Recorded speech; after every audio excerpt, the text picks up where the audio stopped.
Hi everyone, this is Carrie Zumas. I'm doing take 2 on today's live. I'm using some new technology, so please bear with me. I'm hoping we don't get cut off again. But I'm here coming live about a great topic called building rapport. Some of you guys are familiar with me, some of you are not. You might be new to the group, and I'm starting and kicking off this training talking about building rapport. So to give you a little backstory, I started building rapport when I was 19 years old, when I really began my real estate journey. And the funniest thing, I was 19, I was sitting in front of a VHS, which some of you guys know what that is, and it was a VHS of Tom Hopkins, who is the author of How to Master the Art of Selling.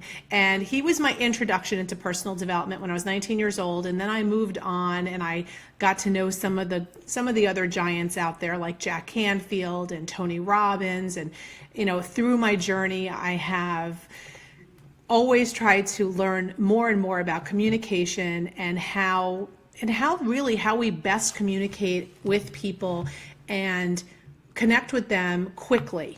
So for those of you that are on this live that are trying to find better and different ways to connect with people quickly, there's some very simple tips. Now I go into this at much more detail when I'm when we're doing courses together and stuff, but I wanted to give you guys at least some good bones to work with today. So when you want to build rapport with someone, you want to have a genuine interest, and you want to, in order for you to have a really faster connection, and have the power of rapport, you want to make sure that you're listening, looking, and feeling more than you're talking.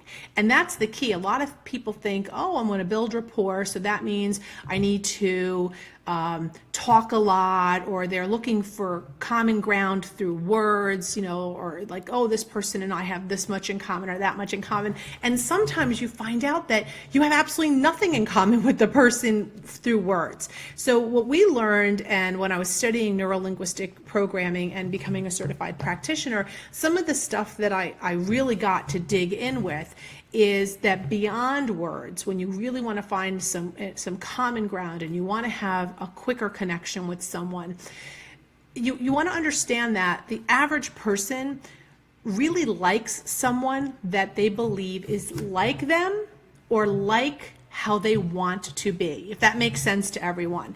And this is a pretty common thing. It's like, oh, I like people that are like me. And on the other hand, sometimes people don't like people because they have something that they're exhibiting that may be something they don't like about themselves. And it's funny because Dr. Phil had said this one time in a really funny audio that I was listening to. He said, there's something about that guy I just can't stand about myself. And I just thought that was so awesome, because I was like, yeah, that makes sense. And I know I posted that up on our coaching corner, but when you're looking, for, words and different ways that you can connect with people, there's something called matching and mirroring. Some of you guys might have heard of matching and mirroring, and some of you may not be familiar with those phrases. And it's kind of like, it's not like Simon says do this, Simon says do that. It's a little bit more intuitive, and you want to spend a little bit more time really, like I mentioned earlier, listening, feeling, and looking as you're connecting with someone. So there's something, I'll give you guys a little acronym. It's VAK, VAK. Now there are 5 senses, and you all know that. So it's VAK-OG.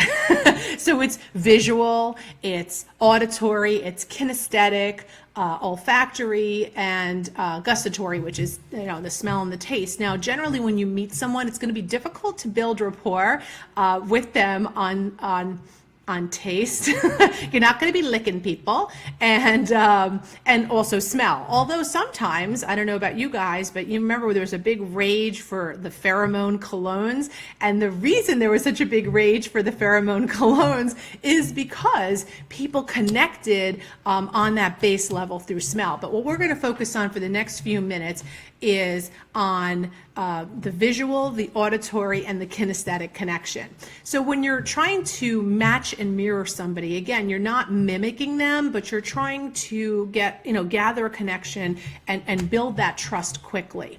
So when you're doing that through voice, you want to do that through your pitch, through your tonality, through your speed, and through some keywords. So when you meet someone and they're really excited, it would be great if you could, you could actually pace and that's another big thing, is like leading and pacing within their tonality or their speed or their excitement level.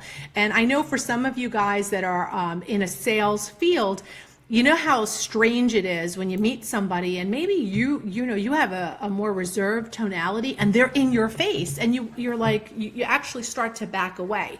And when you're backing away from someone, clearly you're not in rapport. And if someone is backing away from you, clearly you're not in rapport. And we talk about this in the network marketing world. You don't want to puke your business on somebody, because the first thing when someone's going to puke, you back away. You want to get as far away from them as possible.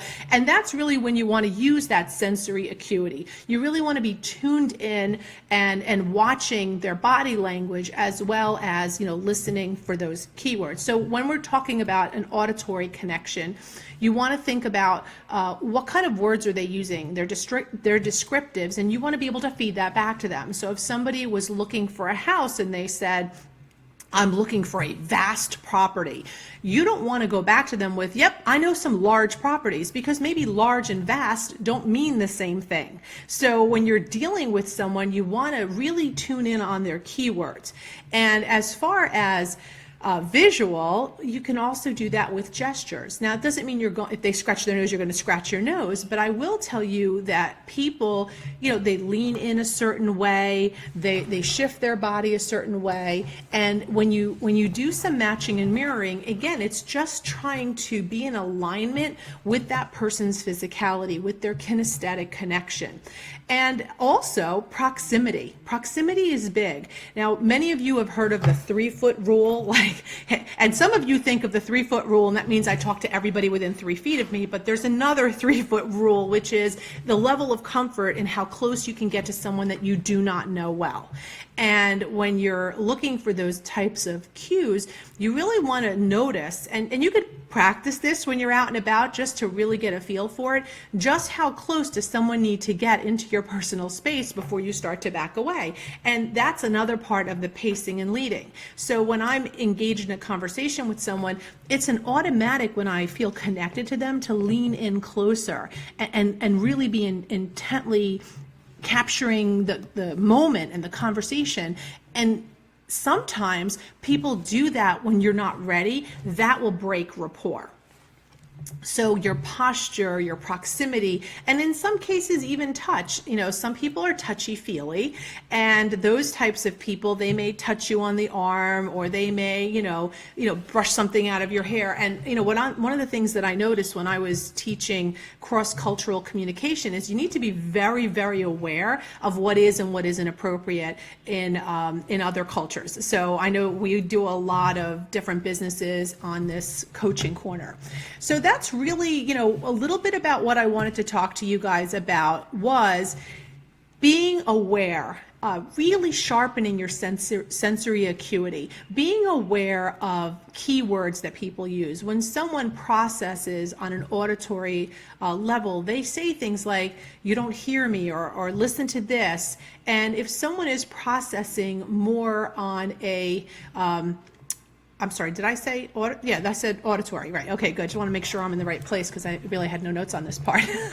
And if they're processing in a visual, they might say something like, picture this, and, take a look at it this way. Have you ever been in a conversation with someone like, well, look at it this way? Or, can you really hear and catch my vibration on this? And again, these are different predicates. And when someone is very kinesthetic, it's all about the feeling. It's all about, what they feel somatically. So the next time you want to build rapport, again, we're not going to be mimicking someone, but we want to be very aware whether they process on a kinesthetic, auditory, visual level. And I know for myself, I know there's a lot of people out there that I've connected with through these different channels. You always want to be genuine. You're not looking to connect with someone for anything other than just to build a quick rapport and see whether or not you're a good fit in a friendship, in a business relationship, and you can utilize all of this to benefit your relationships and to get along better with people in your network, in your family, etc. So what I would love to invite you guys to do is get to know more about building rapport. There are so many other resources, and we get really into it in our courses, but I just want to thank you guys for coming in live, and I hope you got some great stuff out of this that you can apply immediately. So thanks for jumping in, and I look forward to our next live.